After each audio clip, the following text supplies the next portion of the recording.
Assalamualaikum warahmatullahi wabarakatuh.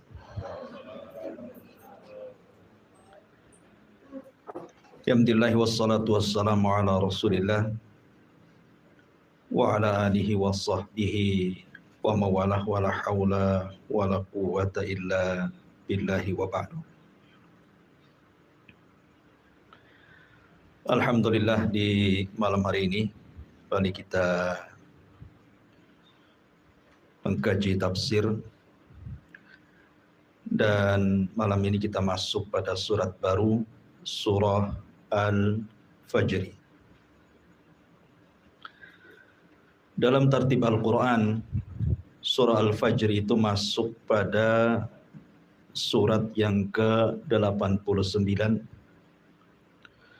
dengan 30 ayat, 139 kalimat, 573 huruf, dan dia termasuk dari surah Makkiyah, artinya surat yang turun sebelum hijrah Nabi Sallallahu Alaihi Wasallam. Karena surah Al-Fajr ini cukup panjang, maka malam ini kita akan membahas 5 ayat pertama dalam surah Al-Fajr. A'udzubillahi minasyaitonirrajim. Bismillahirrahmanirrahim. Wal fajri wa layalin 'ashr. Wasyaf'i wal watr. Wal laili idza yasr. Hal fi dzalika qasamul lidhi hijr. Wal fajri, demi waktu fajar. Walayalin 'ashri, demi malam yang 10. Wasyaf'i wal watri, demi yang genap dan yang ganjil. Walaili idza yasri, demi malam apabila berlalu. Hal fi dzalika qasamul lidhi hijr. Apakah pada yang demikian itu terdapat sumpah yang dapat dicerna orang-orang yang berakal. Ma'asyiral muslimin yang dimuliakan Allah Subhanahu wa taala. Di dalam ayat ini Allah Subhanahu wa taala bersumpah dengan waktu fajar. Sekali lagi saya ulang-ulang, kaidah sumpah dalam Al-Qur'an, apabila Allah Subhanahu wa taala bersumpah dengan makhluk, berarti makhluk itu punya keistimewaan di hadapan Allah. Dan paling banyak dalam Al-Quran itu Allah bersumpah dengan waktu, karena waktu inilah yang akan ditanya. Nabi SAW bersabda, la tazulu qadama abdin hatta yus'al an arba'. Tidak akan bergeser kaki anak Adam sampai ditanya 4 perkara. Semua bicara waktu. Pertama, an umrihi fima abna, tentang umurnya, kemana dia habiskan. Yang kedua, wa an syababihi fima abla, tentang masa mudanya, kemana dia lampiaskan. Ketiga, an ilmihi fima amilafi, tentang ilmunya, sudahkah ia amalkan. Dan mencari ilmu butuh waktu, mengamalkannya juga butuh waktu. Wa an malihi min aina iktasabahu wa fima anfaqahu, tentang hartanya dari mana dan kemana dia belanjakan. Mencari harta juga butuh waktu. Artinya bahwa waktu ini akan ditanya. Makanya dalam Al-Quran paling banyak Allah bersumpah dengan waktu. Wadduha, demi waktu duha. Wal asri, demi waktu asar. Di sini wal fajri, demi waktu fajar. Ma'asyiral muslimin yang dimuliakan Allah Azza wa Jalla, mungkin saya akan sedikit panjang lebar bicara tentang waktu fajar, karena banyak rahasia di waktu fajar ini, walaupun sebagiannya sering saya jelaskan.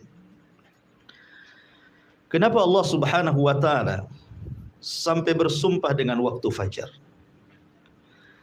setiap umat itu punya permulaan hari. Dan permulaan hari bagi umat Islam itu waktu fajarnya.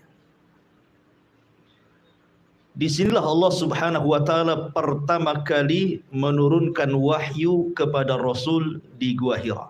Kapan? Di waktu fajar.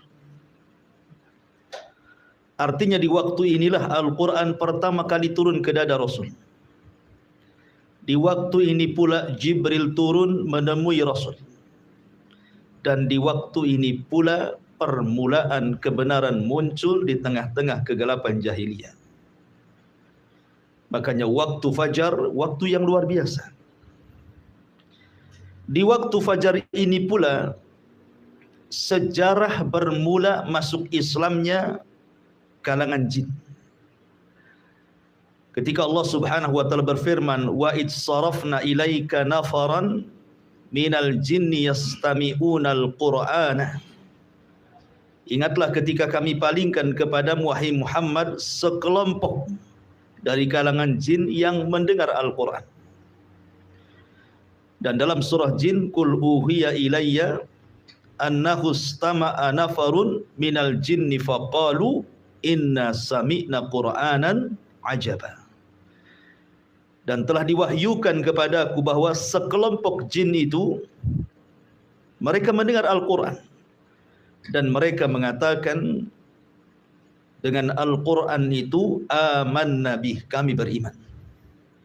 Artinya sejarah kaum jin yang beriman kepada Nabi SAW dan Islam itu dimulai waktu fajar.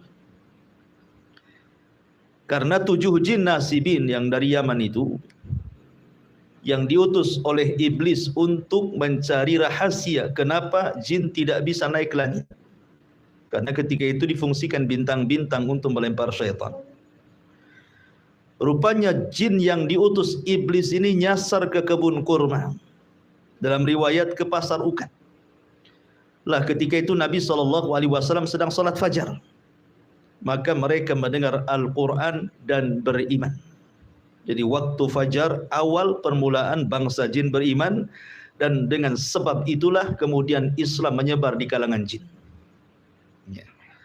Ma'asyiral muslimin yang dimuliakan Allah Subhanahu wa ta'ala. Dan waktu fajar juga Allah Subhanahu wa ta'ala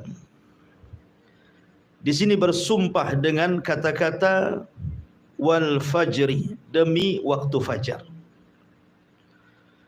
Waktu fajar adalah satu di antara sekian tanda kebesaran Allah.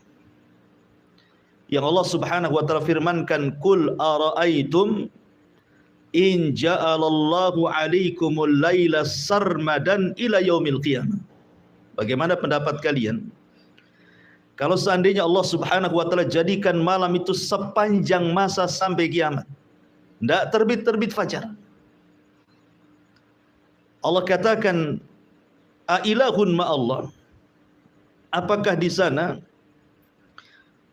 ada Tuhan selain daripada Allah Subhanahu wa ta'ala yang bisa mendatangkan cahaya? Kan tidak ada kecuali Allah. Jadi waktu terbitnya fajar itu artinya permulaan waktu siang. Dan itu tanda kuasa Allah Subhanahu wa ta'ala yang bisa merubah malam menjadi siang. Ini kuasa Allah Subhanahu wa ta'ala. Kemudian juga waktu fajar ini juga adalah permulaan ibadah manusia.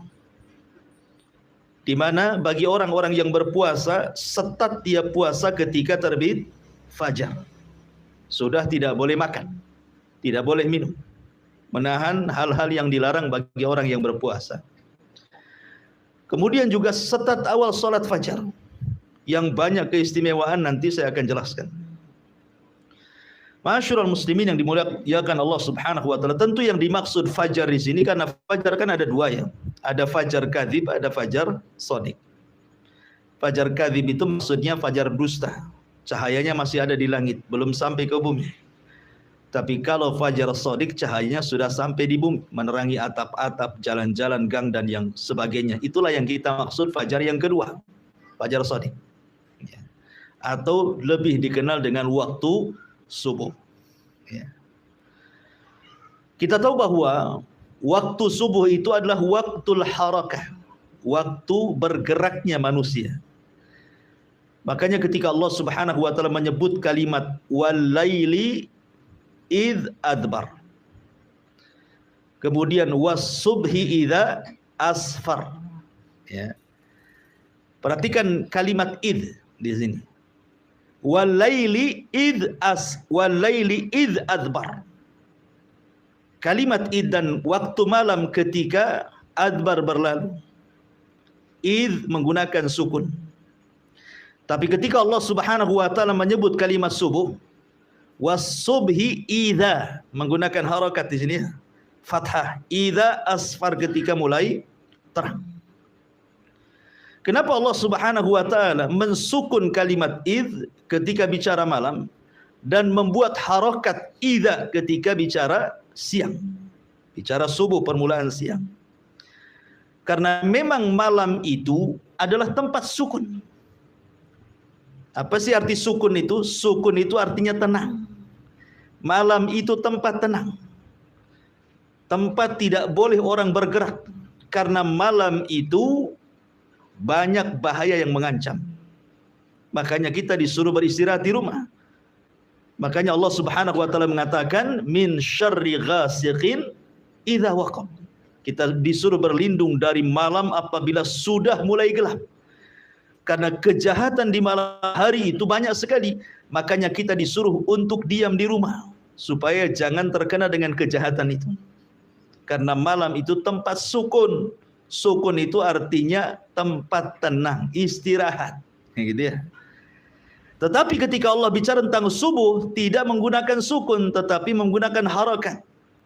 Idza asfar, dan harakat itu artinya bergerak. Ya. Karena permulaan bergeraknya manusia itu di waktu subuh.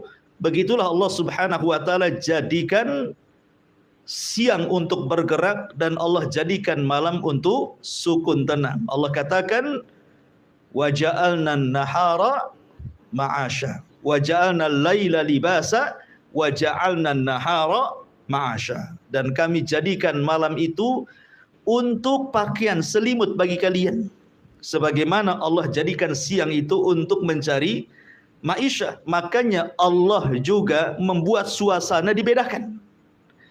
Kalau suasana malam itu cenderung dingin, ya kan, cenderung dingin karena tidak ada matahari, sehingga cocok untuk istirahat. Ya. Tapi kalau siang Allah buat matahari sehingga panas, sehingga cocok untuk bergerak. Dan permulaan pergerakan manusia itu di waktu subuh. Makanya para ulama mengatakan selambat-lambatnya seorang muslim bangun itu di azan pertama. Kan azan subuh 2 kali. Ya, azan subuh itu 2 kali kan. Azan pertama itu untuk membangunkan solat subuh, dan azan kedua itu untuk solat subuh. Selambat-lambatnya seorang mukmin itu bangun di azan pertama. Ya, jangan sampai bangun di azan kedua. Karena Nabi SAW di azan pertama menghentikan para qiyamul lail dan mengatakan beristirahatlah kalian dan bangunlah bagi orang-orang yang tidur, kata Rasul. Jadi Rasul memerintahkan orang yang qiyamul lail stop di azan pertama, disuruh istirahat karena lelah dia sudah beribadah. Tetapi bagi orang-orang yang tertidur disuruh bangun. Ya, makanya azan pertama itu sudah bangun seorang mukmin untuk persiapan salat subuh, itu maksudnya. Ma'asyiral muslimin yang dimuliakan Allah Azza wa Jalla, dalam hadis Bukhari riwayat Abdullah ibn Abbas radhiyallahu anhuma, Nabi SAW mengatakan nusirtu bis saba wa uhlikatil adu bid-dabur. Kata Nabi SAW, aku ditolong dengan angin subuh dan kaum Ad dihancurkan dengan dabur angin sore. Di sini menunjukkan bahwa terkadang angin itu ada angin yang membawa rahmat, ada angin yang membawa azab. Kapan angin itu membawa rahmat? Ketika di waktu subuh. Itu angin membawa rahmat yang disebut dengan angin sobah. Syurul muslimin yang dimuliakan Allah Subhanahu wa taala. Lah, waktu subuh ini sampai-sampai Nabi SAW kenapa apabila menyerang sebuah kaum, dalam sebuah hadis yang dikeluarkan Imam Bukhari, Nabi SAW itu tidak pernah menyerang musuh di waktu siang, tidak pernah menyerang musuh di waktu sore, tidak pun menyerang musuh di waktu malam. Nabi kalau menyerang musuh itu menunggu waktu subuh. Ya, menunggu waktu subuh. Jadi apabila kemudian di sebuah daerah yang hendak diserang itu dia mendengar suara azan, maka Rasul tidak akan menyerang. Berarti daerah itu dianggap daerah muslim. Tapi kalau seandainya dia tidak mendengar azan, maka Rasul akan menyerbunya. Dari sini kata Syekhul Islam Ibn Taimiyah rahimahullahu taala, bahwa di antara perbedaan biladul muslim wa biladul kufar, negeri dikatakan negeri Islam dan negeri dikatakan negeri kafir itu, salah satunya apabila masih terdengar suara azan. Kalau suara azan di mana-mana, berarti negeri itu negeri Islam. Walaupun mungkin di undang-undang negara itu tidak 100% mengamalkan undang-undang Islam. Tetapi di negeri itu bebas suara azan itu mantul dari satu tempat ke tempat yang lainnya. Berarti negeri itu negeri Islam. Hanya semata-mata mendengar azan. Karena azan itu bagian syiar gitu ya. Bagian syiar. Berarti ketika syiar nampak, berarti negeri itu negeri Islam. Karena ada sebagian firqah di negeri kita ini yang mudah mentogut-togutkan negara. Bahwa negara kita ini negara togut, presidennya togut, menterinya togut. Maka siapa yang dukung togut? Jadi yang nggak togut dia aja. Kan gitu. Ya. Tapi sudah dibubarkan sama pemerintah. Alhamdulillah. Ya. Ma'asyiral muslimin yang dimuliakan Allah Subhanahu wa taala. Lah, Nabi SAW kalau tidak mendengar suara azan, maka Rasul menyerbu. Makanya dalam surah Al-Adiyat, apa kata Allah Subhanahu wa taala? Fal mughirati subha. Ketika Nabi SAW dihabar khawakan oleh orang-orang munafik, ketika mengirim pasukan Ali dan beberapa orang, kemudian ada kabar bahwa pasukan itu mati, kudanya dirampas dan yang lain sebagainya, Allah turunkan surah Al-Adiyat. Salah satu lafadznya dalam surah Al-Adiyat itu fal mughirati subha, bahwa Ali dan pasukannya itu sedang menyerbu musuh di waktu subuh. Ya, jadi para sahabat mengikuti sunnah Nabi SAW menyerbu di waktu subuh, karena disitulah ada angin kemenangan yang disebut dengan angin soba, yang diteliti oleh para ilmuwan kedokteran dan kesehatan bahwa angin itu membawa kesehatan yang luar biasa. Ya, angin itu membawa kesehatan yang luar biasa apabila seseorang terkena angin di pagi hari. Makanya sering saya nasihatkan kalau habis subuh buka jendela, buka pintu biar angin itu masuk. Ya, itu angin membawa rahmat dan juga kesembuhan penyakit. Ma'asyiral muslimin yang dimuliakan Allah Azza wa Jalla. Aisyah radhiyallahu anha pernah mengatakan,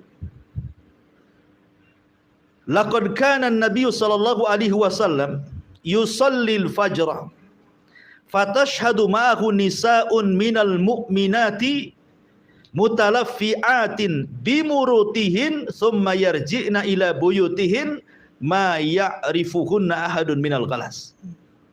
Kata Aisyah radhiyallahu anha, Nabi SAW pernah mengerjakan salat subuh dan hadir wanita-wanita mukminah bersama beliau berselimutkan kain-kain murut, lalu mereka kembali ke rumah-rumah mereka, tidak ada seorang pun yang mengenali mereka karena gelap. Kalau kita melihat hadis-hadis Rasul tentang solat berjamaahnya wanita di zaman Rasul, sahabiah-sahabiah itu, Anda tidak akan dapat riwayat mereka solat jamaah di waktu zuhur, di waktu asar, di waktu maghrib, di waktu isya, kecuali subuh. Ya, coba cek riwayat. Sahabiah-sahabiah itu, mereka di waktu subuh suka ikut berjamaah bersama Nabi. Tapi di solat-solat yang lainnya tidak ada riwayatnya. Bukan berarti kemudian wanita tidak boleh solat berjamaah di masjid, di solat duhur, asar, maghrib bisa boleh, tidak ada masalah. Tetapi di rumah mereka lebih baik kan begitu. Tetapi khusus solat fajar ada riwayatnya. Wanita-wanita itu keluar rumah untuk solat fajar. Kenapa? Sekali lagi karena mencari berkah waktu pagi, karena Nabi SAW bersabda, Allahumma barik li ummati fi bukuriha. Ya Allah, berkahi umatku di waktu paginya.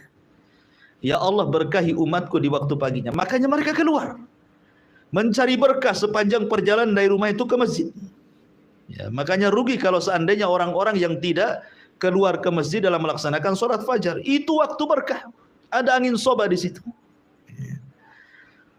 Kemudian di sini juga ada faedah bahwa lihat bagaimana wanita-wanita ini keluar, mereka mengenakan dan menutup jilbab-jilbab mereka.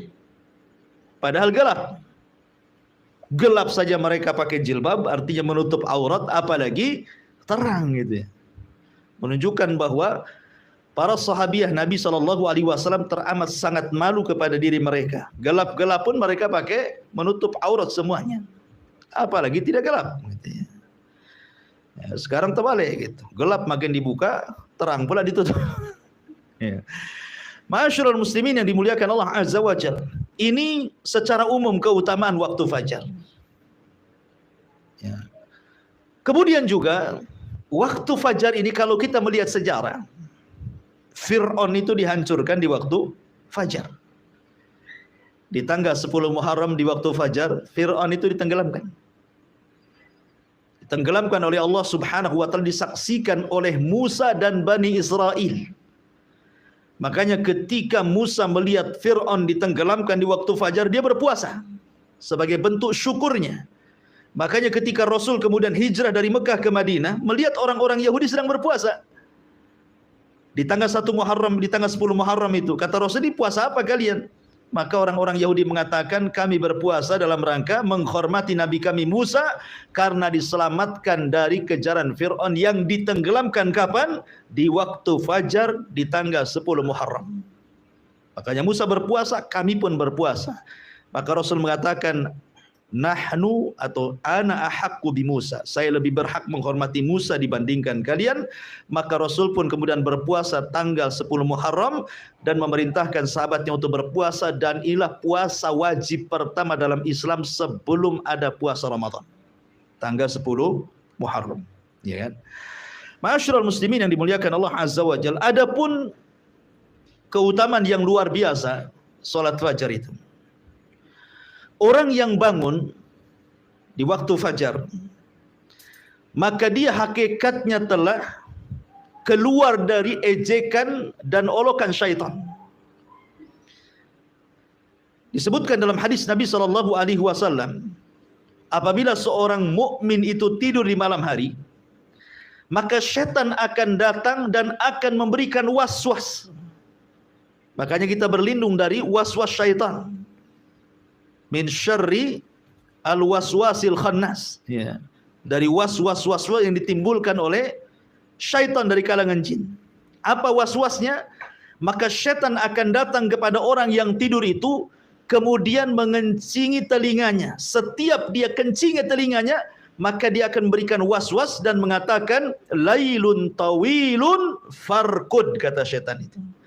Malam masih panjang, tidur saja. Padahal sudah fajar tuh. Masih aja malam masih panjang, tidur saja. Setiap dikencingi ngomong begitu was-wasnya tuh. Lah para ulama sudah saya katakan bahwa apa makna setan mengencingi orang itu? Yang pertama artinya setan sedang mengejek orang itu.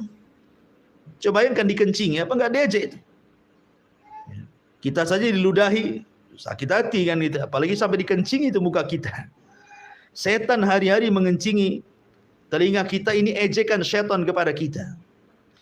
Makna yang kedua artinya setan hendak menyumpat telinga orang tersebut sehingga dia tuli dari kebenaran. Apapun nasihat kepada dia ditolaknya. Makanya orang yang jarang sholat fajar maka keras hatinya dan sulit mendapatkan nasihat. Karena sudah tuli itu, sudah dikencingi hari-hari oleh setan sehingga peka telinganya, nggak mau menerima kebaikan. Makna yang ketiga, hakikat artinya setan betul-betul mengencingi telinganya.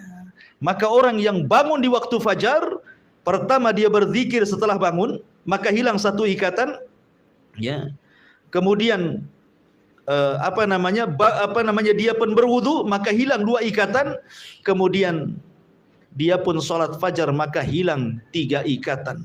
Dalam hadis Nabi SAW mengatakan, selain setan mengencingi orang yang tidur, setan pun mengikat tengkuk setiap orang yang tidur. Lah tengku inilah ketika diikat, sengaja diikat supaya susah bangun. Supaya lewat subuh gitu maksudnya diikat tengkunya itu.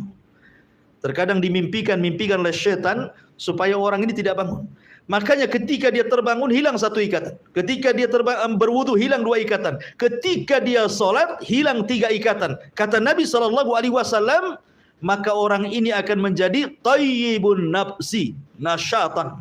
Maka dia akan semangat hidupnya, tahu jalan hidupnya, dan hatinya akan bersih, tidak ada kedengkian. Tetapi kalau dia tidak bangun, maka sebaliknya kata Nabi SAW, wa illa khabithun nafsi kaslan, dia menjadi pemalas dan juga hatinya dikotori dengan hasad dan kedengkian. Bahkan sebagian para ulama mengatakan khabithun nafsi artinya akan banyak masalah-masalah yang menimpa tanpa tahu apa sebabnya. Jadi orang yang tidak pernah sholat subuh itu akan banyak masalah itu. Ya. Ma'asyiral muslimin yang dimuliakan Allah Azza wa Jalla. Adapun tentang khususnya sendiri, ya, bahwa waktu fajar itu ada sholat fajar. Sholat fajar ini juga banyak keistimewaan, luar biasa. Di mana Allah Subhanahu wa taala akan berikan cahaya di wajahnya. Tidak mesti harus hitam jidatnya, tidak. Ya, tetap Allah Subhanahu wa taala berikan cahaya bukan hanya di dunia saja, tapi juga di akhirat. Kan Nabi SAW mengatakan, basyaril masyaina fi dzulumatil laili bin nuri tama yaumal qiyamah. Kabar gembirakan kepada orang-orang yang berjalan di malam hari, maksudnya untuk melaksanakan fajar, bahwa dia akan mendapatkan cahaya yang sempurna pada hari kiamat. Dan itu yang kita inginkan. Karena ketika orang itu meniti titian Shiratal Mustaqim, yang paling dihajatkan itu cahaya. Ya, itulah yang paling dihajatkan ketika meniti Shiratal Mustaqim. Orang yang sholat fajar, dia akan diberikan cahaya sempurna, sehingga dia bisa menyeberangi titian dengan sempurna. Kemudian juga tidak ada pahala yang dilipat gandakan dalam sholat kecuali sholat fajar dan asar. Itu dilipat gandakan tuh pahalanya, fajar dan juga asar. Kenapa demikian? Karena malaikat-malaikat yang mencatat kebaikan di malam hari dan malaikat-malaikat yang mencatat kebaikan di siang hari itu perjumpaannya itu di sholat fajar. Jumpanya itu di sholat fajar. Jadi sholat malaikat malam naik, malaikat siang turun. Lah itu jumpanya ketika manusia sedang sholat fajar. Makanya Nabi SAW mengatakan ketika Allah Subhanahu wa taala bertanya kepada para malaikat yang mencatat kebaikan di malam dan siang itu, ma taraktum ibadi, sedang apa kau tinggalkan hamba-hambaku? Maka kemudian malaikat-malaikat siang dan malam mengatakan, atainahum wa hum yusallun wa taraknahum wa hum yusallun. Kami datang mereka sedang sholat, kami tinggalkan mereka sedang sholat. Artinya sholat fajar dicatat oleh malaikat malam plus dicatat oleh malaikat siang, didobelkan pahalanya. Apalagi kemudian di antara sebab orang itu mudah masuk surga adalah orang yang menjaga sholat fajar. Kata Rasulullah SAW, man hafadha ala baradaini dakhalal jannah. Siapa yang menjaga dua sholat maka dijamin masuk surga. Maksudnya kata para ulama, baradaini di sini sholatul fajri wa sholatul asri. Sholat fajar dan sholat asar. Ya, jadi sholat fajar salah satunya adalah penjamin orang masuk surga. Bahkan lebih daripada itu, kata Nabi SAW, man shallal fajri fi jama'atin thumma qa'ada yadhkurullaha hatta tatlu asy-syamsu thumma shalla rak'ataini kanat ka ajri hajjatin wa umratin tamman. Barang siapa yang sholat fajar berjamaah, tentu di masjid, kemudian dia setelah itu duduk mengingat Allah Subhanahu wa taala sampai terbit matahari, kemudian dia sholat 2 rakaat syuruk, apa pahalanya? Seperti haji dan umrah secara sempurna. Dan itu tidak didapati dalam sholat-sholat yang lainnya. Mendapatkan ibadah haji dan umrah loh, tanpa harus pergi ke Mekah sana, itu kan luar biasa. Hanya duduk setelah sholat fajar sampai terbit matahari, itu pahalanya sudah luar biasa. Bahkan lebih daripada itu, orang yang sholat fajar, maka dia akan mendapatkan perlindungan sampai waktu sore hari. Fi dhimmatillah. Kata Nabi SAW, Man shalla subha fahuwa fi dhimmatillah.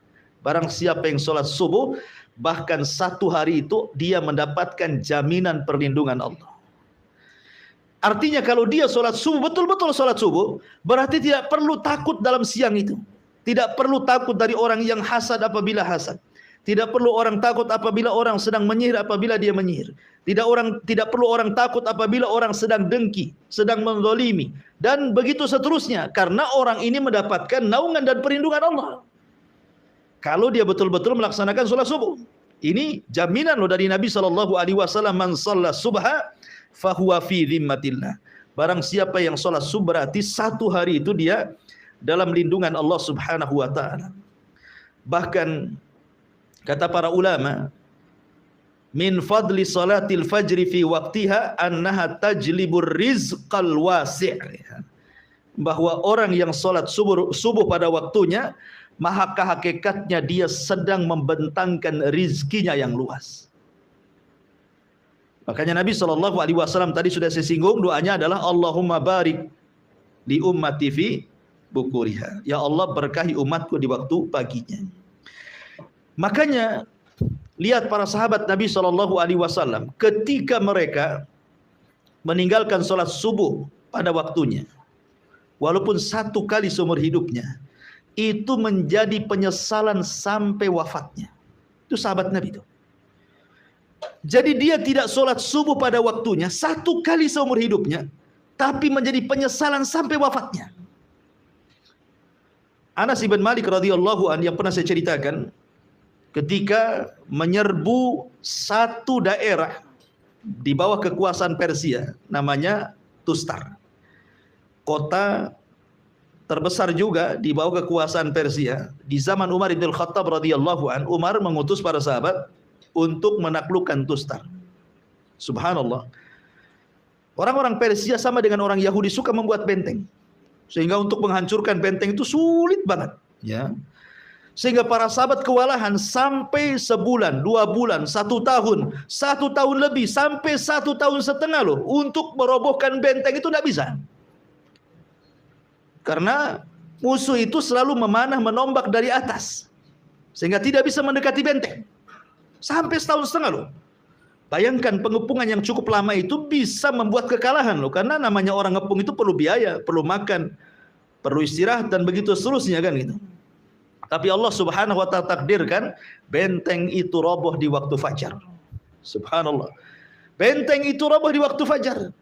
Karena waktu fajar itu waktu lengahnya manusia, lagi ngantuk-ngantuknya kan itu. Robohlah benteng itu. Masuklah tentara kaum muslimin, kemudian mampu menaklukkan Tustar dalam waktu sesingkat-singkatnya. Mulai terbit fajar sampai terbit matahari, kalah Tustar itu.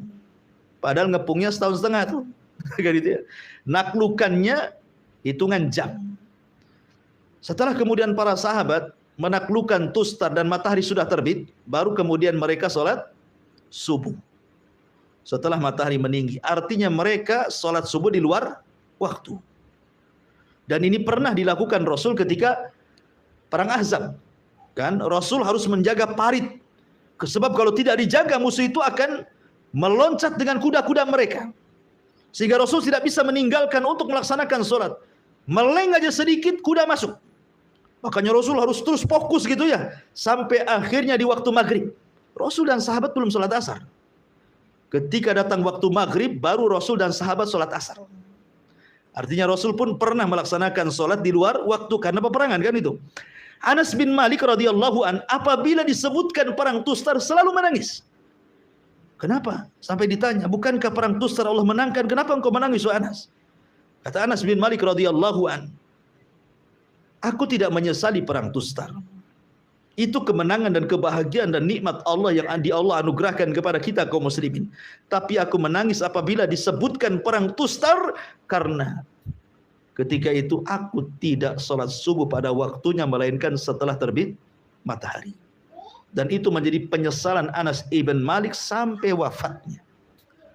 1 kali loh ya. Dia tetap sholat, cuman sholat di luar waktu. Dan itu pun karena dururah, namanya perang. Ya. Ada waktu-waktunya tidak bisa kita melaksanakan sholat khauf ketika genting-gentingnya perang. Makanya Rasul pun pernah meninggalkan asar dan waktu sholat asar di waktu maghrib. Begitu juga sahabat sholat fajar ketika terbit matahari. Artinya ada kemiripan yang satu subuh kan. Secara hukum fikih tidak ada masalah.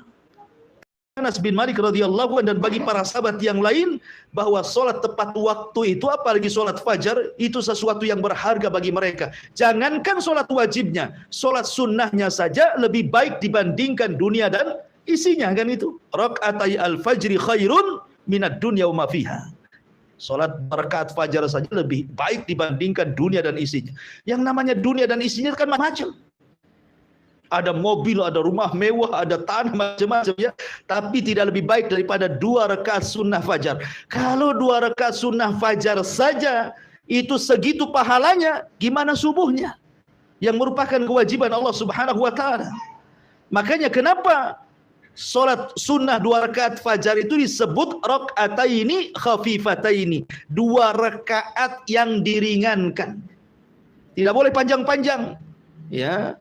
Makanya ditentukan kan bacaannya. Rakaat pertama qul ya ayyuhal kafirun, kan itu ya. Rakaat yang kedua qul huwallahu ahad. Ya. Dipendekkan, kenapa? Karena yang dipentingkan bukan 2 rakaat salatnya tapi subuhnya. Ya. Nanti kalau kelamaan 2 rakaat fajarnya, nanti lemas ketika subuhnya. Tidak mungkin orang mendahulukan yang sunnah dibandingkan yang wajib, kan begitu ya. Makanya dibuat ringanlah solat itu supaya subuh bisa dipanjangkan. Makanya sependek-pendeknya Rasul solat subuh itu paling pendek membaca 100 ayat dalam Al-Quran. Di antara sekian solat yang disunahkan dipanjangkan itu solat subuh. Sholat subuh itu dipanjangkan dibandingkan sholat-sholat yang lainnya. Karena paling pendek Rasul membaca 100 ayat di sholat subuh itu. Menunjukkan panjang dibandingkan sholat yang lainnya.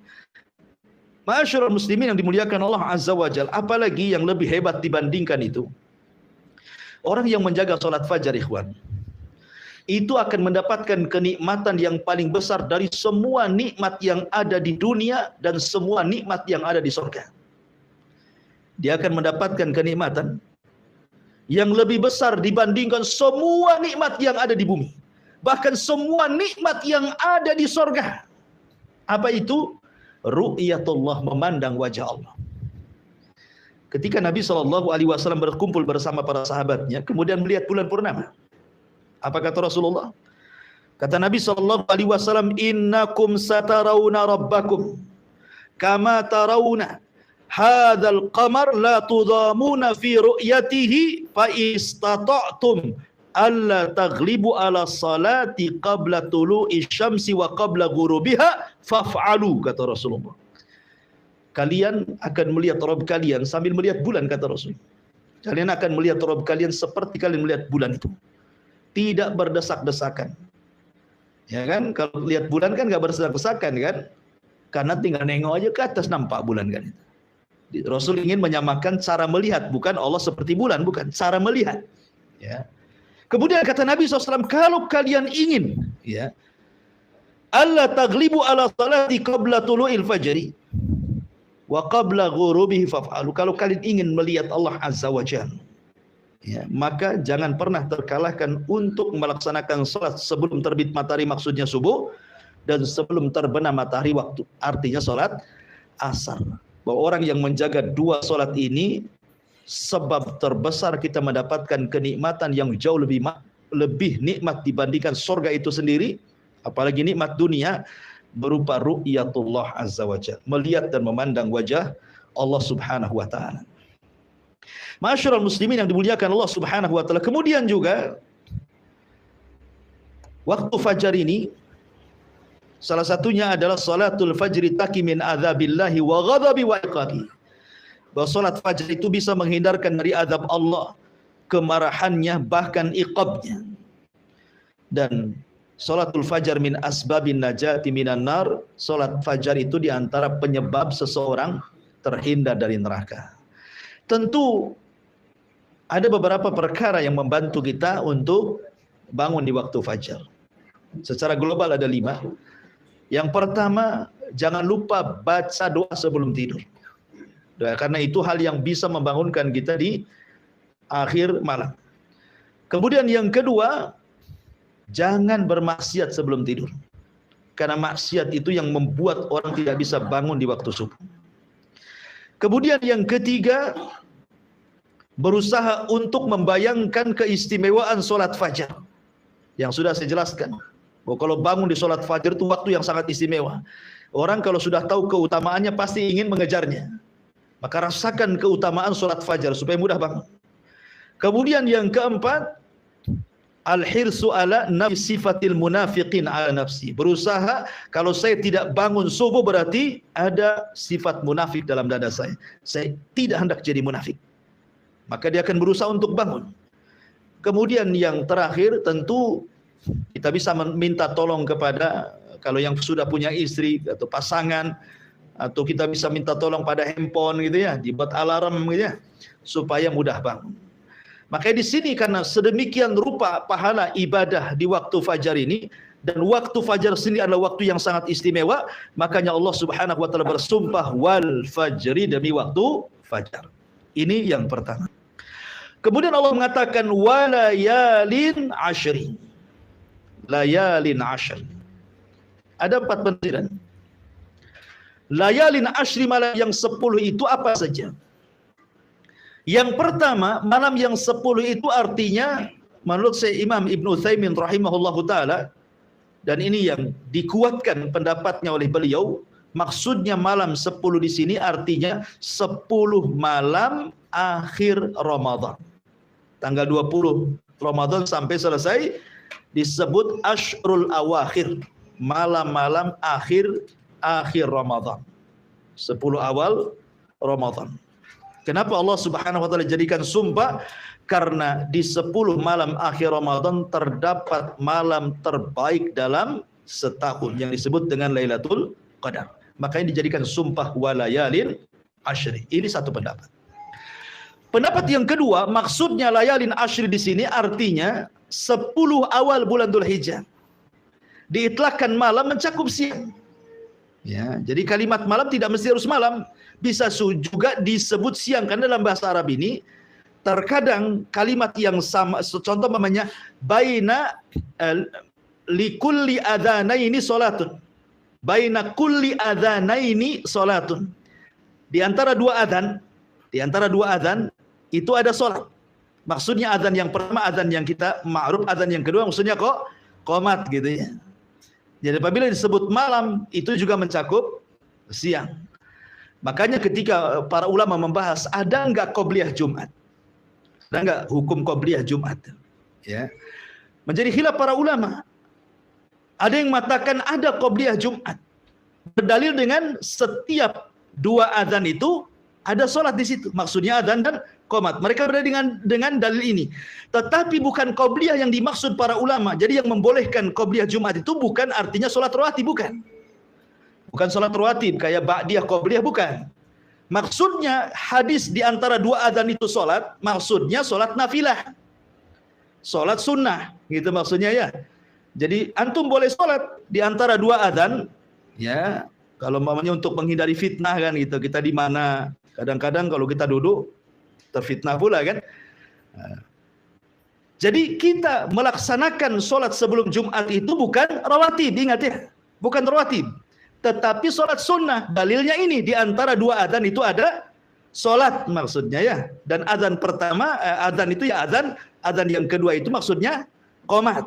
Ya, ini bagi yang berpendapat bolehnya sholat sebelum Jumat, tetapi bukan rawatib niatnya. Ini yang kita katakan, kalau mereka mengatakan qobliyah, kita katakan tidak ada qobliyah sebelum Jumat. Tidak ada. Ya, tidak ada hadisnya. Adapun hadis ini bukan bicara qobliyah, bicara tentang sholat nafilah, sholat sunnah. Karena keumuman hadis di antara 2 adzan itu ada sholat di situ. Ya, kalaupun kita sholat sebelum Jumat, bukan qobliyah, sekali lagi bukan qobliyah ya, tapi itu nafilah, mengambil keumuman hadis ini, maksudnya begitu. Ataupun sholat mutlak, nah, mulai datang ke masjid antum sholat 2 rakaat salam tanpa dibatasi. Itu yang disunahkan di sholat Jumat gitu ya. Balik bahwa malam itu juga terkadang diitlakkan adanya siang. Makanya para ulama ada yang mentafsirkan 10 malam di sini artinya 10 awal bulan Dzulhijjah. dan itulah siang terbaik dalam setahun. Kalau malam terbaik dalam setahun 10 akhir Ramadan, kalau siang terbaik dalam setahun 10 awal bulan Dzulhijjah. Karena di situ tergabung banyak amalan. Ada kurban, gitu ya. Ada haji di situ. Ya, kemudian amalan yang beramal di 10 awal bulan Dzulhijjah itu sebanding dengan orang yang mati syahid dalam hadisnya kan. Makanya itu adalah siang-siang terbaik dalam sejarah 10 awal bulan Dzulhijjah. Itu penafsiran yang kedua. Penafsiran yang ketiga, layalin ashri itu artinya 10 akhir dari puasanya Nabi Musa. Nabi Musa alaihi salatu wassalam, awalnya dia berpuasa berapa hari? 30 hari. Salasina lailan. Jadi ingat, syariat dulu dengan syariat sekarang beda ya. Kalau Musa itu puasa malam. Kalau syariat Nabi Musa itu puasa di malam hari. Tapi kalau syariatnya kita puasa di siang hari. Dan puasa di siang hari jauh lebih afdal dibandingkan puasa di malam hari. Jadi malam itu untuk mereka, siang untuk kita. Nabi Musa alaihi salatu wassalam puasa di malam hari sampai 30 hari. Ketika di hari 30, karena dia akan berdialog dengan Allah Azza wa Jal, maka dia mengambil siwak untuk menyiwak giginya karena takut bau, membatalkan puasanya. Tapi Allah Subhanahu wa taala kemudian datang dan mengatakan kepada Musa, jangan kau batalkan puasamu. Jangan kau batalkan puasamu karena bau mulutnya orang yang berpuasa jauh lebih wangi di sisi Allah dibandingkan minyak kasturi. Maka Allah katakan tambah 10 hari lagi. Makanya Allah mengatakan wa atmamnaha bi ashrin wa tamma miqatu rabbih arba'ina lailan. Maka Musa pun menyempurnakan 10 hari lagi sehingga sempurnalah dari 30 menjadi 40 malam. Disitulah turun Taurat. Jadi 10 malam di sini artinya 10 malam akhir daripada puasanya Nabi Musa. Ya. Akhir daripada puasanya Nabi Musa. Ini penafsiran yang ketiga. Penafsiran yang terakhir adalah yang dimaksud layalin ashri di sini adalah 10 awal bulan Muharram. 10 awal bulan Muharram itu masuk pada penafsiran walayalin ashri. Walaupun sekali lagi pendapat Syekh Utsaimin rahimahullah taala cenderung kepada lail di sini artinya 10 akhir bulan Ramadan. Ini ayat yang kedua. Wal fajri walayalin ashri. Kemudian Allah mengatakan wasyaf'i wal watr. Wasyaf'i wal watr, demi yang genap dan yang ganjil. Apa maksudnya demi yang genap dan yang ganjil ini? Ada yang mengatakan maksudnya yang ganjil itu Allah. Allah kan ahad satu. Adapun yang genap itu adalah makhluknya. Karena ketika Allah Subhanahu wa taala menciptakan makhluk pasti berpasang-pasangan. Ya kan? Ada langit, ada bumi, ada lautan, ada daratan, ada jin, ada manusia, ada perempuan, ada laki-laki. Nah, pasti berpasang-pasangan itu, ya. Makanya Allah Subhanahu wa taala berfirman kan ketika min kulli syai'in khalaqna zawjayn dalam surah Az-Zariyat ayat 49. Min kulli syai' wa min kulli syai'in, dan dari segala sesuatu yang Allah ciptakan itu khalaqna zawjaini, pasti kami akan ciptakan berpasang-pasangan. Berarti yang genap itu makhluk, karena makhluk berpasang-pasangan kan, genap dia. Dua-dua, ya kan, langit bumi dua, darat laut dua gitu ya. Gelap terang dua gitu. Genap maksudnya witir itu Allah sang khalik, adapun yang genap itu maksudnya makhluknya. Jadi Allah bersumpah dengan dirinya dan juga dengan makhluknya. Penafsiran yang kedua, maksudnya yang witir di sini Allah bersumpah dengan Adam. Adam itu witir, satu. Ya, karena Allah Subhanahu wa taala tidak menciptakan dari ibu bapak. Adam itu diciptakan sendirian oleh Allah Subhanahu wa taala. Kemudian setelah itu Allah ciptakan Hawa dari tulang rusuknya menjadi genap. Berarti yang witir itu Adam, yang genap itu Adam dan Hawa dan seluruh keturunannya. Allah bersumpah dengan Adam dan juga Hawa. Kemudian yang ketiga, maksudnya witir ini adalah semua sifat, maksudnya witir itu sifat Allah, tetapi genap itu sifat makhluk. Maksudnya begini. Allah Subhanahu wa taala ketika mengeluarkan kita dari perut ibu kita, wallahu akhrajakum min butuni ummahatikum la ta'lamuna syai'a wa ja'ala lakumus sam'a wal absara wal af'idah, kan itu. Ketika Allah menciptakan kita dikeluarkan dari perut ibu kita, kita tidak mengetahui sesuatu, sama sekali tidak punya apa-apa. Bahkan pendengaran pun tidak mendengar, penglihatan pun tidak melihat, ya kan? Kemudian hati pun tidak berakal. Baru sedikit demi sedikit setelah dia besar sedikit, mulailah pendengaran melihat. Kemudian pendengaran mendengar, penglihatan melihat, kemudian hati mulai berpikir, kemudian diberikan ilmu. Terus sampai dia tua, maka Allah akan kembalikan sebagaimana dia dilahirkan. Ketika sudah tua mulai rabun, ya kan? Ya, kemudian mulai peka, ngomong harus keras-keras, ya. Mulai pikun, padahal dulu orang paling cerdas dulunya. Nah, dikembalikan tuh sifat bayinya ke ketua. Tapi Allah Subhanahu wa taala witir. Ya, Allah tidak pernah didahului dengan kebutaan kemudian melihat, atau setelah melihat buta, tidak. Allah itu akan senantiasa melihat dan melihat dan melihat dan melihat. Ya, tidak didahului dan juga tidak diawali dengan perkara-perkara kebalikan daripada melihat. Laisa kamitsli syai'un wa huwas samiul basir. Itu juga penafsiran yang ketiga. Penafsiran yang keempat, maksudnya al-syaf'i wal watr ini mencakup semua ibadah. Contoh salat, ada yang ganjil, ada yang genap. Maghrib ganjil, kan itu ya. Kemudian isya genap. Ya. Kemudian puasa ayyamul bid ganjil. Ya kan 3 hari saja kan? Senin Kamis genap, gitu ya. Ramadan juga terkadang digenapkan, terkadang diganjilkan, tergantung melihat bulan. Ya, jadi semua ibadah itu mencakup ibadah. Namanya genap ganjil itu semua ibadah tercakup padanya kalimat asy-syaf'i wal watr. Ada juga yang mengatakan bahwa yang dimaksud asy-syaf'i wal watr itu 10 akhir Ramadan. Mulai tanggal 20 Ramadan sampai tanggal 30 atau 29, 1, 2, 3, 4, 5 sampai selesai akhir Ramadan itu bisa mengandung genap ganjil. Ya. Terkadang yang genap itu ganjil, terkadang yang ganjil itu genap, gitu maksudnya. Makanya kenapa kita harus menghidupkan semua hari-hari malam di akhir Ramadan. Karena ada yang kita anggap hari ini genap, bagi orang lain diganjil. Ya, contoh ketika hadis Quraib, dia datang dari Syam menuju Madinah. Dia ke Syam itu awal Ramadan, pulang ke Madinah pertengahan Ramadan. Lah Quraib ini mengikuti ru'yahnya Muawiyah di Syam, sehingga dia puasa di hari Jumat. Ya. Ketika sampai di kota Madinah berjumpa dengan Ibnu Abbas, rupanya Madinah memulai puasa di hari Sabtu. Kemudian kata Quraib, tidak cukuplah Muawiyah melihat. Ya. Kenapa kau tidak ikut Muawiyah sana, gitu maksudnya ya. Kata Abdullah ibn Abbas, beginilah yang diperintahkan Rasul. Apabila tidak melihat bulan berarti digenapkan. Makanya kami puasanya Sabtu, mereka Jumat. Ketika kita anggap ini ganjil, di sana dianggap genap. Dan sebaliknya begitu. Ya.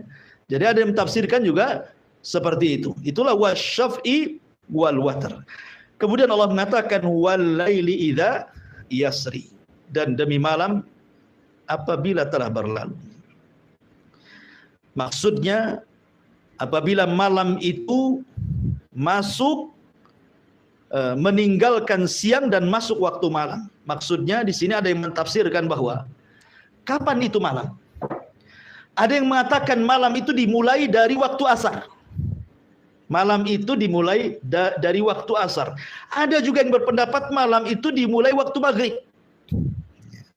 Adapun malam yang dimulai waktu asar, karena hadis Nabi SAW tentang ta'aqub al-malaika, pergantian malaikat siang malam yang mencatat kebaikan, berjumpanya di waktu sholat asar. Ya, jadi malaikat malam yang akan mencatat amalan kebaikan kita di malam hari itu, mereka turun di waktu asar. Berarti asar itu waktu malam bagi ta'aqubatil malaika. Ya, pergantian malaikat siang dan malam dimulai waktu asar. Disitulah waktu dicatatnya 2 pahala malaikat siang dan malam.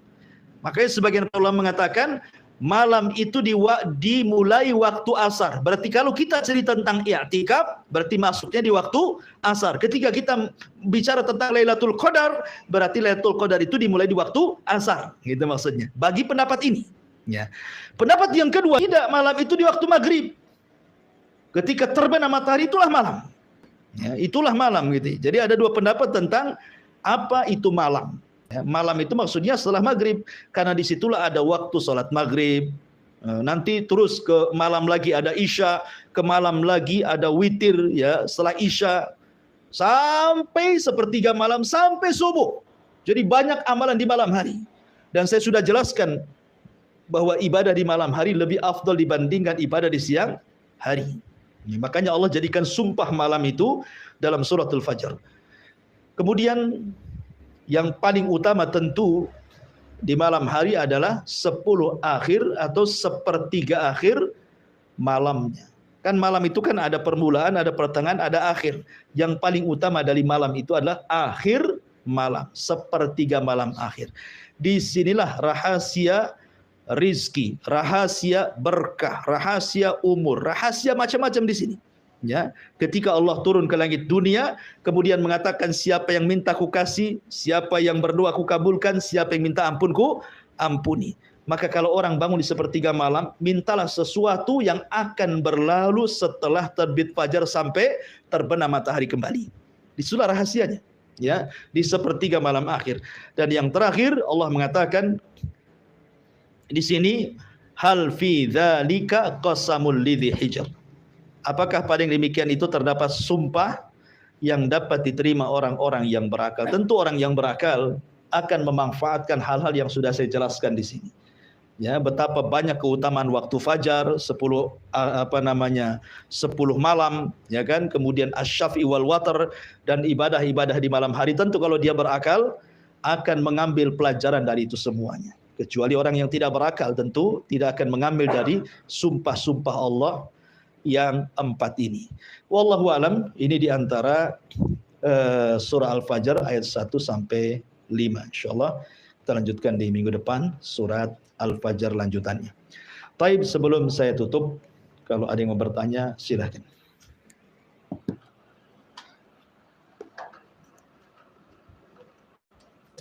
Taib. Mengenai azan Fajar dan waktu anak di Bandung, karena sering dengar masjid yang melakukan azan 2 kali. Jadi azan pertama itu ada bacaan suatu kalimat, yang kedua ada. Ya, alhamdulillah. Tentang kalimat taswib, itu dalam bahasa fikih disebut taswib namanya ya. Taswib itu bacaan as-salatu khairun minan naum. Dan bacaan taswib itu diajarkan Rasul kepada seorang sahabat namanya Abi Mahdhurah, salah satu muadzin Rasul yang bertugas adzan di Masjidil Haram setelah Fathu Mekah. Ya. Terjadi khilaf para ulama tentang taswib ini diletakkan di mana.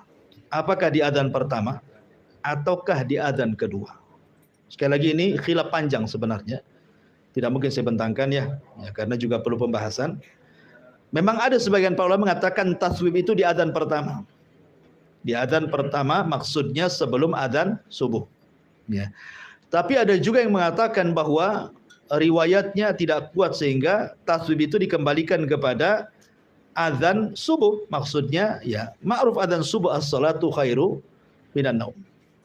Ya, walaupun saya sendiri cenderung kepada pendapat adzan subuh as-salatu khairu minan naum. Tapi kalau seandainya ada di adzan pertama dia mengatakan as-salatu khairu minan naum, tidak ada masalah. Dan itu juga ada sebagian pendapat ulama seperti itu. Ini kalimat taswib namanya. Jadi ini perkaranya luas masalah fikih. Ya bagi Anda yang mengatakan as-salatu khairu minan naum di adzan pertama silahkan, karena juga ada ulamanya yang berpendapat seperti itu. Bagi yang sholat subuh juga silahkan. Dan saya cenderung kepada sholat subuh. Wallahu a'lam.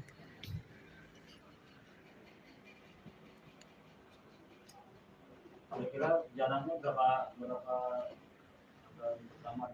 Jarak antara adzan pertama dengan adzan yang kedua tidak lama.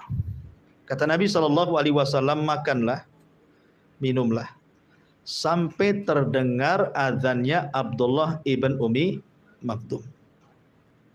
Ya, sampai Jadi selama Anda masih mendengar adzannya Abdullah ibn Maktum, masih dibolehkan makan minum sahur gitu maksudnya. Sampai terdengar adzan terbalik.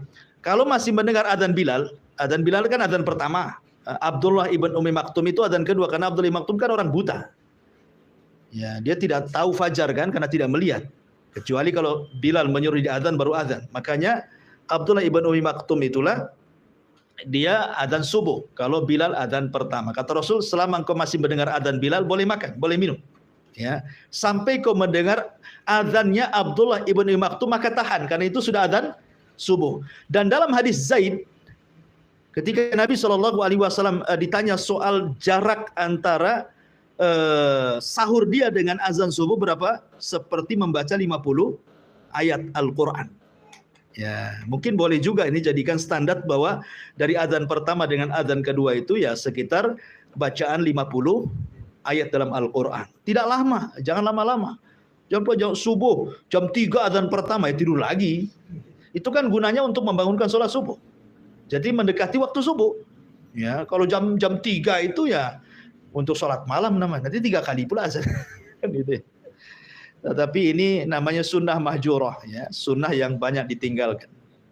Bahkan hampir-hampir kaum muslimin tidak kenal adzan pertama sebelum subuh.